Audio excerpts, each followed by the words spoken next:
Someone can't teach you industrial sales if they've never been in the industry. You're going to get tips and tricks from our sales live that you won't get anywhere else. What I'm trying to get us to be is the biggest industrial sales and marketing agency like in the world.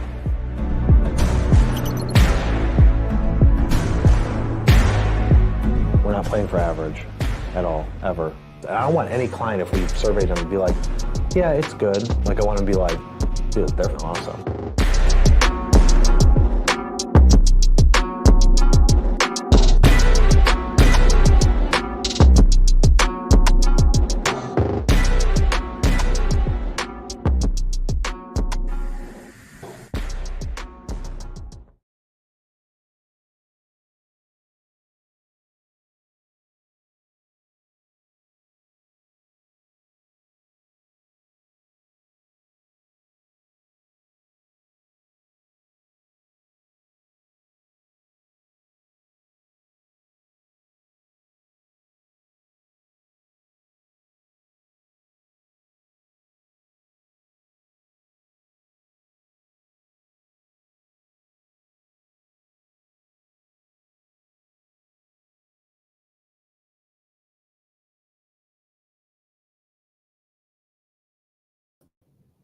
What's up, guys? I'm Kyle Milan, and today I'm here with Alex Brown, sales manager at MFG Tribe. We're too loud, right? That was cheesy. That was a cheesy intro. Yeah, that was cheesy. All right, guys, for those of you that are new to the content, today, Thursday, we're talking about industrial sales. Let me get my stuff ready. We're talking about industrial sales. So every week I go live on Tuesdays, talk about industrial marketing. We pick a topic, we go through it for 20, 30, 45 minutes. You guys leave comments in the comment section, questions, and then we go through it after the break. Now, today we're talking about industrial sales. So if you haven't participated in one of these, this is where Alex and I go back and forth, talk about a subject. Today we're talking about personalization and customization with industrial sales. If you guys haven't subscribed to the YouTube channel, head over to YouTube, type in my name, subscribe, turn on notifications. If you want to listen to this in podcast form, put in industrial sales and marketing in every major podcast platform, and you will see the audio. So you guys can cut the grass or get your nails done while you're listening to some good old content. What's the topic for today, Riley? We are doing personalizing industrial sales. Personalizing industrial sales. So just 2 days ago, we talked about personalizing it for industrial marketing. Today, we're going to talk about it from a sales standpoint.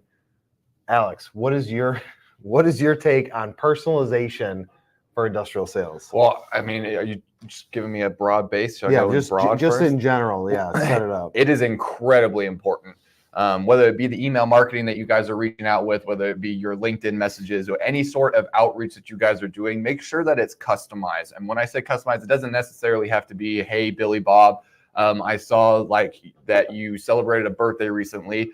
Customize it to what kind of industry that they're in. Are they in metals? Are they in plastics? Are they in machinery? Are they in CNC? Really do a little bit of research in what you're doing in your outbound, because you are way more likely to get them to respond if you add some sort of customization or personalization into there. Whether that be you see that they're going to a trade show and you're like, hey, I see that you're going to be going to a trade show. I'm going to the XYZ trade show as well, just like we're going to NPE. If I see somebody when I'm coming across LinkedIn that's engaging with my content that I'm following, or something like that, that is going to MPE, that's my first in right there, especially over these next couple of weeks. Hey, I'm going to be at MPE. I see that you are as well going to be at MPE with your company. You know, ask the next question. You guys have a booth? Are you guys just walking? How many days are you guys going to stay? What's your goal to complete there? Are you trying to purchase? Are you trying to sell? What are you trying to do? Just to open up the conversation, because you really will, as we always say, really harp on that relationship building if you're going in and customizing and personalizing what your outreach is. Because again, they're more likely to respond, they're more likely to engage. They actually appreciate the fact that you understand and know what kind of industry that they're in, what they're trying to accomplish, and what they're trying to do in general, versus just a broad base, hey, this is what we offer, are you interested? 99.9% of people are not going to engage in that, because they're going to be like, yeah, whatever. Even if they do have something to do, even if they have a product or service that could use your product or service, they're going to go, whatever. I don't want to look at that. Yeah, so let's break that down. Who's drawing today? You're drawing. I'm drawing. I have chicken scratch handwriting. Okay, I'm gonna do some stick figures. We actually need like Laura or Caitlin or one of the writers to write because they write really nicely. So number one with personalization, let's talk about outbound. You just touched on a couple of points. So let's talk about outbound. So outbound personalization, that's where Alex is saying, looking at the different channels. So if you're doing LinkedIn and you're sending them a connection request, you could go cheesy and be like, and this is where I think I would disagree with a lot of people out there that say like get super custom with your connection requests, because I feel like most people don't even like read them in detail, right? Yeah. So it's like I don't feel like you need to on your connection request on LinkedIn say, notice that you've been with this company for this amount of time. Congratulations, would love to connect with you. I feel like connection requests can just be straightforward to the point. Look, we're in the same industry. I want to connect with you. Let's go. But like what Alex is saying about your messages, the more that you can pay attention to what it is that that person's doing, the higher likelihood you'll have to get them to stop and pause because it's relevant what you're saying, right? So like Alex said, we're going to NPE here in 2 weeks. We're going to spend 5 days in Orlando going to the plastic show. And if he sees somebody that says that they're also going to NPE and Alex puts a comment on their post or sends them a message and say, hey, dude, you're going to NPE. We're going to be there too. Let's hook up.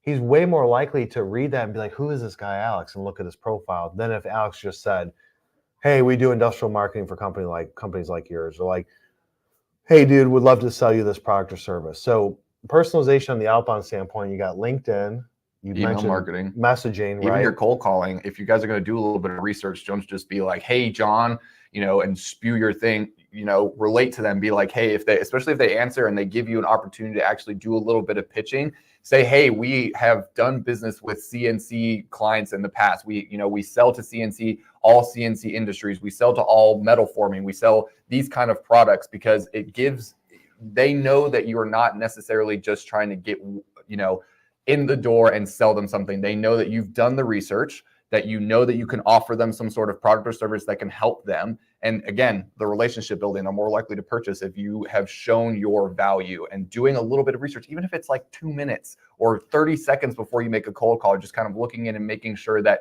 your pitch aligns with what they are currently doing, because it makes you look really bad if you're pitching something to somebody and they have no use for it. They're like, well, I don't even have a use for that. Then boom, call's over. Even if some other service that you have they could use, the call's over at that point. Yeah, so doing some research to customize as much as possible without getting too overly crazy, right? You could bring customization in if you're using AI bots or any sort of automation tools out there, because you can pull in first name, last name, company, etc. But it just comes down to, if you're going outbound with it, you need to try and be like, all you're trying to do is get people to stop and pause and look at your stuff for like 3 to 5 seconds, right? Because they get hit with so many different things throughout their day. If you can say something that's relevant with some personalization, which is going to come from the personalization, then that has a higher likelihood to get them to be like, hey, this guy took the time, let me at least look at it, right? Exactly. All right, so besides outbound, what's another area? I mean, there's a lot of areas that you can use customization. I would say, or if we were to say like a category. I don't know. What do you think? You have to give me an example here. So we got outbound. Let's talk about proposal. You can be customizing your proposal. Yeah, but so for them, most of them are going to be RFQs and stuff like that, to where it's already customized to their product or service. Sure. You could say, okay, let's talk about the pitch, right? So to what you just said, the proposal, it's really like, it's taking one step back, the pitch. Summing up the pitch is basically the proposal. Right. So the proposal is the end of the pitch, but how are you guys doing your pitching? Are you guys going in there and saying, show up and throw up? Show up and throw up? Are you guys going in there asking questions to then get personal and customize everything around offering up a solution, instead of just selling spec sheets and stuff like that? You're like, hey, we had a conversation. I asked you all these questions. So based on all that, here's the problem you're looking to solve. This is how you would solve it. I feel like there's personalization and customization in that as well. Yeah, I would say that your pitch is probably your most important thing to customize and to personalize as well, because if you've gotten them to agree to do a discovery call, even if they're coming through, your website and they're filling out a discovery call link and you haven't actually spoken with them yet, making sure that you guys, again, doing your research, looking into what they're doing, looking into the services they offer, looking into the products they have to offer, looking in to see whether there is not only one thing, but maybe multiple things that your company can offer, whether that be a product and a service, whether that just be the product and, or whether that be multiple services that you have to offer. Making sure that when you go into that discovery call, you're ready. Kind of a little bit of background. If they have LinkedIn, go on their LinkedIn, see what they like to do, see if they've posted anything of things they like to, because usually you can get some sort of information off of someone's LinkedIn, even their social media. I'm not talking you're going there stalking them and trying to find like weird things, but if you log on, you see somebody that likes golf. I love golf. So immediately if I, see somebody likes golf, that's going to be one of the first things that I bring up, especially now that summer's coming around.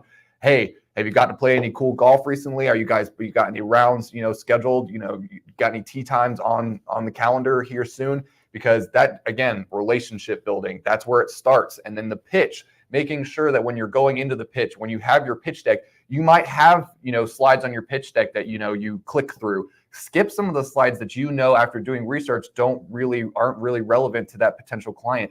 Making sure that the slides that you show, because if you start going, 2-3 slides in and it has nothing to do with what they are looking into or a product or service that they can use, they're going to switch off. And if you go then to a slide that actually has something that they need or some information that is relevant towards them, they're way less likely to actually listen and be engaged, because you've already lost them in some area where they're like, okay, I don't need to use this product or service. When we're pitching, I make sure one of my first questions is, what are you currently doing? If they're already currently doing one of the services that we have to offer, my next question is going to be, how happy are you with it? If they say they're happy, then for the most part, I'm going to let them know that we have that service to offer, but I'm going to say, okay, hey, they're okay with this service right now. I'm not going to hammer on this service because they already have it covered. Let me hammer on the services that we know that we can offer that they're not currently doing. Yeah, so for like those of you out there that are selling equipment, right? If you went in and said, here's our equipment line, it ranges from this to this, these are all the things that it could do, that's the wrong way to pitch. You got to go into it and say, what's the application that you have right now? Then let me tell you which product would solve that issue that you're having with that application and how much it would cost, right? That's what it all comes down to. If you walk in and you have, let's say, a machine shop, and you say, hey, look, we got 15 5-axis CNC machines, we got 3 verticals, we got some lathes, we got X, Y, and Z. What do you got to put in it? That's just like that's what I mean by selling like a spec sheet or like a line card or just an equipment list, right? You don't want to go in and sell it like that. You want to go in and say, look, we're a high tier CNC machine shop that's producing high quality parts with precision and accuracy and the highest quality standards out there. That's let's say how your pitch starts. Do you currently have any applications where you're looking for a new supplier or vendor in X, Y, and Z type of capacity? And you just ask them that question. If they say, nope, I'm good to go, my supply chain's on lockdown, you could ask them a follow-up question and say, how many suppliers do you currently have that's serving your CNC machining needs, right? To get a little bit more information, and then put it in your CRM system and move on to the next person, because you don't want to try and sell people that you can't sell to. But asking those questions to then see what are their current problems, what are the issues that they're having. So like Alex says, when we do discovery calls, it's like, what are you currently doing and what are you trying to get from that? If you're currently doing nothing, what's your goal? Are you trying to increase revenue by 20% year over year? Are you trying to just increase brand? Are you trying to gain market share in a specific vertical and industry? Are you trying to beat out a specific customer or competition? Like, what is it specifically that you're looking to do? And then let us develop a custom solution to it. It's no different. Our services that we offer to industrial manufacturing companies like you guys is no different. The pitch is still the same. It's just the devil in the details of what you're actually pitching. I mean, I'm willing to bet that Alex has done it so many times in the past year and a half that he can walk in, grab one of your services that you guys have, and just go through our normal process. Because I built our process based on me being an industrial. Just go through asking these really general questions, right? Yeah. Open-ended questions. He could do that for what you guys sell or what service you have or product, and probably get people to be interested, even if he has no knowledge in the actual technical side of what you guys do. Yeah. Because it's more about the sales process. It's more about, let me build this rapport, build the trust, ask them questions to then come up with and develop a solution. And that's where it's typically missing in industrial sales. They just want to go in there and be like, it's like shoving a square peg in a round hole. They're like, well, this is what we have.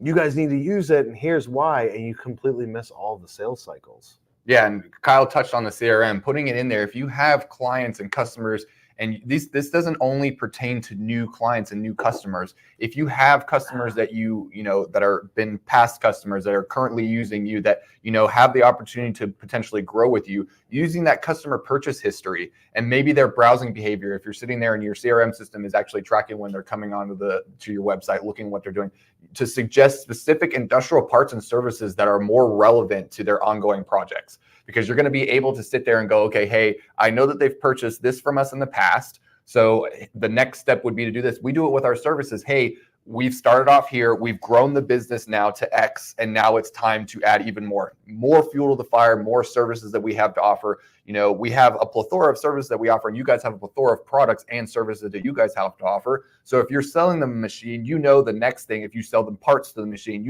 in a couple of years, there's going to be some parts that they're going to need to replace, making sure that you're keeping track of that, making sure that they're aware that you can service that you can replace the parts that are in there. There are so many different avenues for you guys in industrial sales to make sure that you are maintaining that relationship and keeping that ongoing relationship going forward, because we're all in industrial. Once we get comfortable with somebody, we're very comfortable. As long as they're not messing up to the point where we can't complete something, we're very unlikely to move. But if you get that relationship, but that's also because a lot of us are good at relationship building. The industrial realm is a very personable. I mean, I go to trade shows. I came from government. I go to trade shows. The amount of personability that's in industrial really makes it easy for you to customize, because as long as you show some sort of a resource that they can use, some sort of information, some sort of news, something new to them, they're really likely to listen, versus a lot of other industries will just shut you off immediately. They don't care. A lot of industrial want to learn, and they want to be a part of the industrial community. So you guys have an advantage there. Exactly. All right, let's go. What I feel is the last point. So we talked about outbound, right? So before we get into questions, comments, we talked about outbound. That's everything at the top of the funnel, right? So if we just build up a funnel here, outbound's at the top, then you got the pitch, which is right at the top of when it gets choked down. Number 3, this is where the money's at. The follow-up. The follow-up. So the follow-up is you already quoted. Now you're trying to convert, right? So it's right here before they become a customer.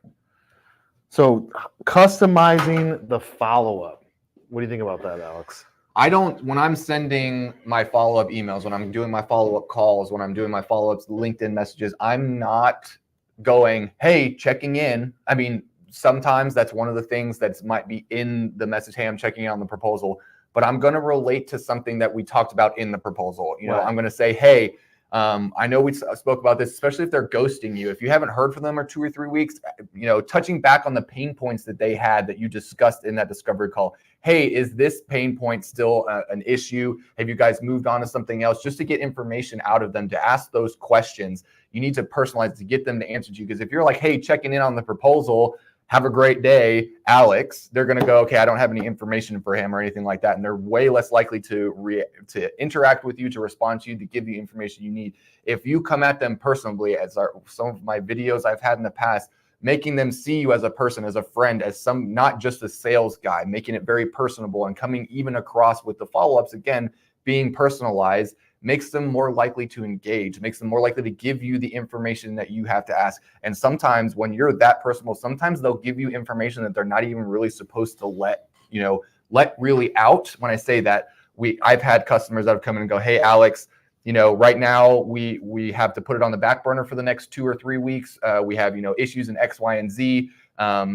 We need you to follow up then. That's okay, perfect. Got the answer that I needed by being personal, by asking the questions, by making sure that they're okay, making sure that their problems that they had addressed with me are either solved, or are they still needing to be solved, or what's going on. That's really important, because the way, as Kai will always say, the follow-up is key. And if you're boring with your follow-up, no one's going to respond to you. Even if they do have that need, being boring with follow-up, they're immediately going to say, if you were personable in the beginning and then you're not all of a sudden not personable in the follow-up, they're going to go, oh, all he wanted to do was to sell me and get me quoted.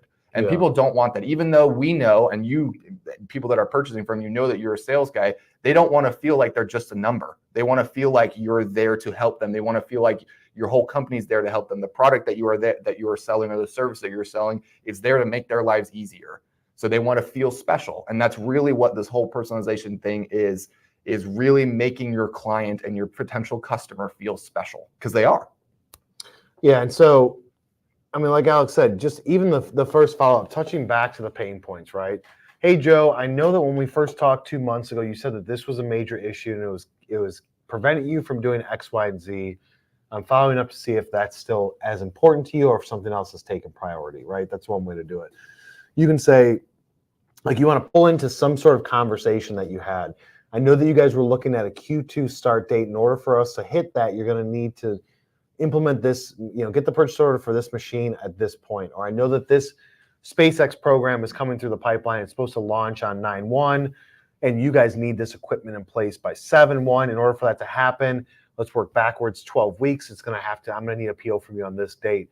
So you're going into it being like, I'm here looking out for you. This is less about me getting the deal, and it's more about you solving your problem. And in order for you to solve your problem, and I've developed a solution to it, then we have to get it done by this date. And just continuing to follow up in methods like that, I feel like that's the best way to do it. And it's going to get the most attention. Like Alex said, makes them feel special. And they all should be special to you, because you got to be out there to solve a problem. If you're out there just to collect a check and close a client, then you're going to get bored real quick. Or when the shit gets tough and it's not going your way, you're not going to have enough drive to keep going. If you're not actually looking to solve people's problems, you're just going to be like, hey, I don't have it in me today. I don't want to close anybody, or I don't want to make any outbound type activities, because you don't believe in the product you're doing. You don't believe in the service. So I think those three things, outbound, the pitch, and follow up, those are the key areas to personalize. There's a lot of meat in between, but let's take a quick break, and then we'll come back and go into the comment section to see if there's questions, comments, concerns, or just random facts that people want to share with us. I'm still waiting on that question to stump Kyle. Stump no one Kyle. has done it yet. I'm waiting on it. Let's Can't see stump it. me, man. Can't stump me.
All right, guys, we're back. We're going to answer any questions or comments. This is a short live today because It's our shortest live I think you and me have ever done. Yeah, because there's a bunch of stuff to do. We're going to be going to NPE. What is it? A week from Sunday. From Sunday. It's me, Alex, Mason, Riley, Eli. We're coming down with 5 strong. We got a house. We got. Do we get a car? Yeah, I got us You a got car. a car? I did get A us a minivan? car. No. I did. Or is it a I managed to- BMW coupe? I did use some of my points for the discount, but we What got is a Tahoe or a Suburban. Okay. So it's one or the other. Tahoe or Suburban. So for you're only comfortable with that. You already $50. drive one of those. Yeah, exactly. It actually was only about like $50 a day, which wasn't bad. All right, we'll take it. So we got to get ready. There's tons of stuff for us to do over the next week before we head to NPE a week from Sunday. If you guys are going to NPE, hit us up in LinkedIn, in messages. We'll hook up with you. We're going to be there for all 5 days. I think we fly back Friday. Yeah, right. Friday afternoon. So we arrive Sunday early morning. I think our flight leaves at like 7 Yeah, it's or something early. like that. It's early. We're going to be there all day. Maybe we could, I was going to say, maybe we can go golfing Sunday. We'd have to bring our clubs at Yeah. that point. So we're going to be there Sunday through Friday morning, leaving after that. It's going to be a good show. Looking forward to it. I spent a decade in plastics. It's been, I think, 8 years since I was at the last NPE that I attended. So we're looking forward to it. If you guys are going to that plastics show, hit us up. We're going to have part of our video team there doing some dope footage for customers and prospects. Any questions or comments, Riley? Yeah, so we got one question from Sam Wenger. He says, is it better to leave room for prospect-based custom CTAs, or should you stick to your top converters? Sam, it depends on the application and where you are putting that call to action. If you're talking about a website or a call to action in an email, I think it should always be custom, but it depends. If you don't, if you're talking about a custom call to action while you're already talking to somebody, that's different than you use the phrase top converters. So I assume that you're talking about just general inbound, outbound, or inbound marketing. I always focus on what works best. So is that it for the questions that we got? That's it so far. That's it. Riley says that's it. We get to go on about our day. That's a 30-minute live. That's a victory. Plus, I've been sick all week, and I'd like to go back into my cave and get some work done. So, guys, if you haven't turned into the YouTube channel, subscribe to YouTube, turn on notifications. If you want to listen to this in podcast form, Riley's got his finger up, so that means that there's a last-minute question. So let's get back into it. We've got one more question. This is from Eduardo Rinaldi. He says, what would you say are the top 3 things to prioritize when getting your first industrial sales job to hit the ground running? Top 3 things to prioritize when getting your first industrial sales job. I wonder if he's trying to stump me. Yeah, these are easy.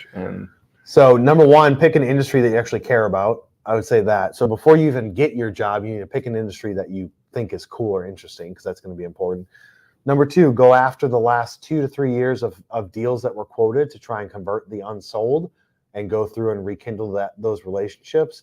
Number 3, I would look at, if you get existing customer house accounts, can you upsell them? Can you get projects from them? It depends on what you're selling.